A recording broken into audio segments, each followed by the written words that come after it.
آل محمد.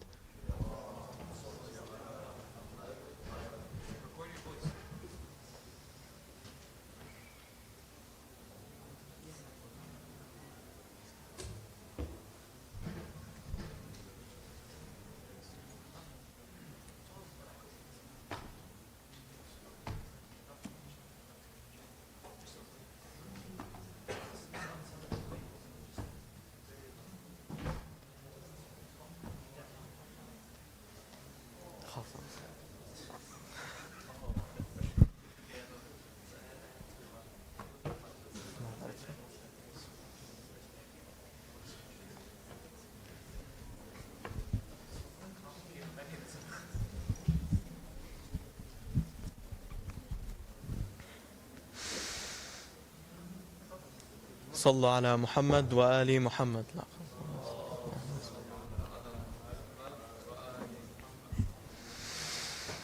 أعوذ بالله من الشيطان الرجيم. بسم الله الرحمن الرحيم.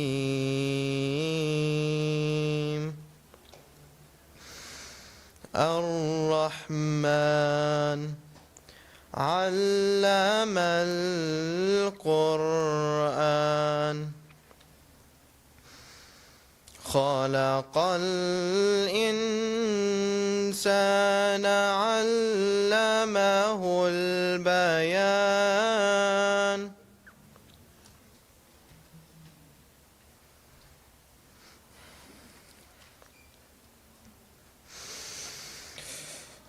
بسم الله الرحمن الرحيم. الرحمن علم القرآن خلق الإنسان علمه البيان.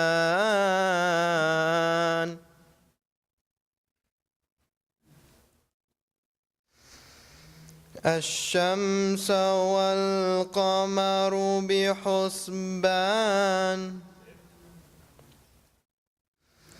والنجم والشجر يسجدان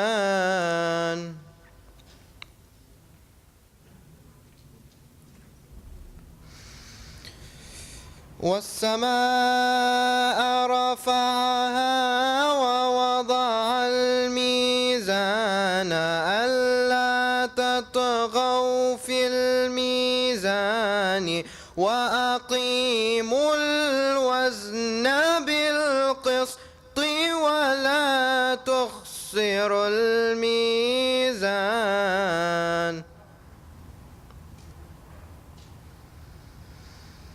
والأرض وضعها للأنام فيها فاكهة والنخل ذات الأكمام. الله أكبر. بسم الله الرحمن الرحيم.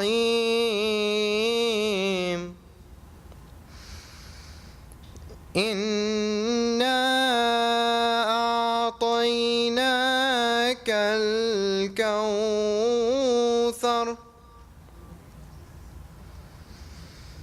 فصل لربك وانحر إن شانئك هو الأبتر.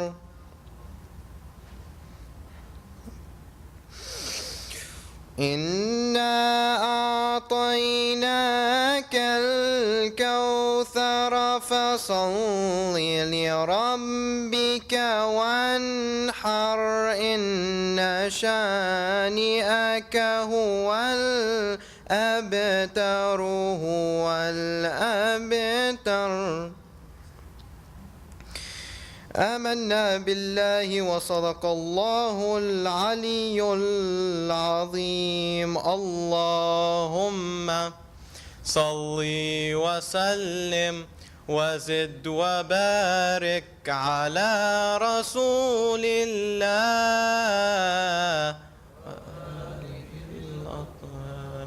على رسول الله وآله الأطهار صلوات.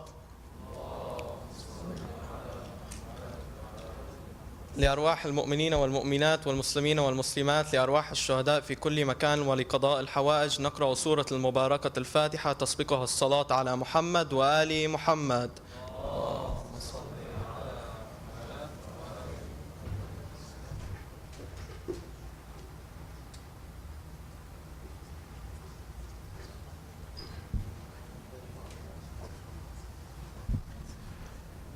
Thank you so much, brother, for that beautiful recitation. Before we begin the program, I have a couple of quick announcements, inshallah. Over the weekend, the mosque will be hosting a fundraising dinner for the Sadr Foundation. So, inshallah, we will have our English program and the Musalla starting on Friday, and we'll be continuing on until Sunday, inshallah. That being said, we'll also unfortunately have to cancel our Surah with the Scholar program for this weekend. Instead, we will have a Nights of Ahmad program on Friday and on Saturday, inshallah. The first night, we're going to have our respected Sheikh Ayad lead it. Second night would be our respected Sheikh Abbas Ghaddar, inshallah. Afterwards, on both nights, suhoor will be served, so we'd love to have you there, inshallah. Just a quick heads up, we're only going to have 3 nights left with our respected Sheikh Cherri. So, inshallah, today and tomorrow night will be the last time we will be able to have a Q&A after the lecture, so make sure to take full advantage. That being said, if you guys don't already know, so with that being said, Salat al-Ayat is mandatory. So just a heads up on that. Inshallah, if you miss it, you do have to pray qada, I believe. So just to keep an eye on that, inshallah. Inshallah, Allah will reward you for... Today's program is in memory of Sayyid...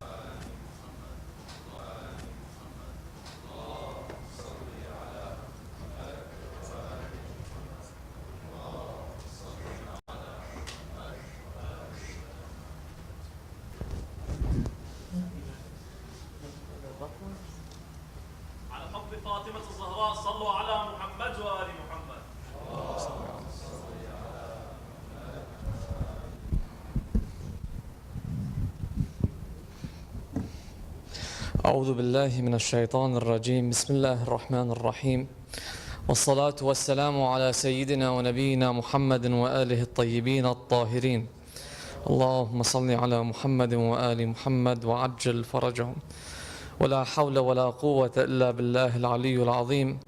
I begin in the name of God, the most compassionate, the most merciful. May the peace and blessings of Allah subhanahu wa ta'ala be upon his final messenger Muhammad and his blessed and purified progeny. Assalamu alaikum, dear brothers, dear sisters, wa rahmatullahi wa barakatuh. Yesterday we went over the 6 aspects of fasting from an exoteric level or exoteric perspective. Exoteric means the zahir, the external. Esoteric means the internal. There are layers to every single act that we do. The zahir, which is the external, or from futile thoughts, meaning taking control over our thoughts. The mind is a fertile ground where thoughts take root. And the fast of the mind, one avoids distractions that take a person away from Allah subhanahu wa ta'ala. Now, the mind, in terms of fasting, we said allows one to gain greater control over oneself. And with the example of food, we said you want to get to a point where your body isn't the one that makes demands of you. It's not the one that asks you or tells you when to eat and what to eat. Your tongue isn't the one that controls you. It's not that as soon as you get a thought or an idea or an impulse, you immediately act upon it. And so fasting enables us, at the very least from the organs, to take control back of ourselves. Now, at the root of all this are thoughts. Thoughts are primarily what torture us. And what our thoughts are not necessarily our own. They're a product of multiple factors. Some of these factors result from experiences, from sounds, from noises, from, outside of Shahr Ramadan, external factors, the shaitan.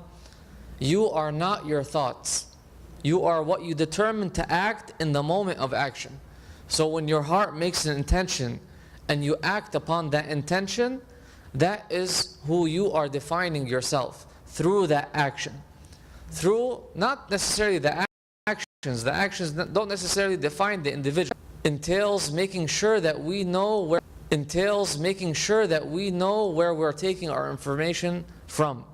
That we only fill our mind with things that are useful, that are beneficial. Even if something is mubah, even if something is allowed. But if we're not careful, subconscious mind, we're adding more to our thoughts, we're feeding that power within ourselves, and those thoughts will come back to haunt us, and they'll come back to chase us. Allah subhanahu wa ta'ala says in the Holy Quran, and do not follow that of which you have no knowledge. Indeed, the hearing, the sight, and the heart, about all those, one will be questioned. And we said that the heart has to be understood in Islamic literature, be it the Quran or the narrations, as an indicator of the soul. The soul is sometimes referred to as the heart. Sometimes it's referred to as the intellect. Sometimes it's referred to as the soul. Sometimes it's referred to as the spirit. But it's referring to that inner power or that inner faculty within you. And again, in the initial lectures we mentioned, we have to make that distinction. We have to recognize, and we use the quote from C.S. Lewis, that I am not my body and I have a soul. I am a soul